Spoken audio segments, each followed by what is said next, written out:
ఉమ్మడి ఆదిలాబాద్ జిల్లాలో భారీ వర్షాలు కురుస్తున్నాయి. నిర్మల్, మంచిర్యాల, ఆసిఫాబాద్, ఆదిలాబాద్ జిల్లాలో భారీ వర్షాలు పడుతున్నాయి. భారీ వర్షాలకు రోడ్లు చెరువులను తలపిస్తున్నాయి. ఇక మంజులాపూర్ చెరువు నిండిపోయింది. నిర్మల్ బైన్సా మార్గంలో రాకపోకలు పూర్తిగా నిలిచిపోయాయి. రెబ్బన్న మండలం ఎన్టీఆర్ నగర్లోకి భారీగా వరద నీరు చేరింది. దీంతో స్థానికులు తీవ్ర ఇబ్బందులు పడుతున్నారు. వరద పరిస్థితిపై కంట్రోల్ రూమ్లను కూడా అధికారులు ఏర్పాటు చేశారు.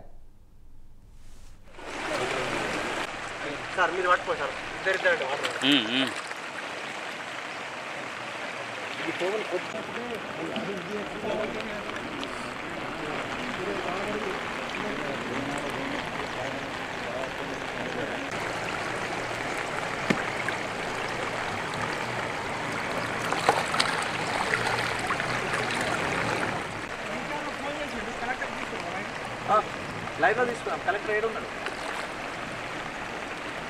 ఫస్ట్ లైవ్ కావాలి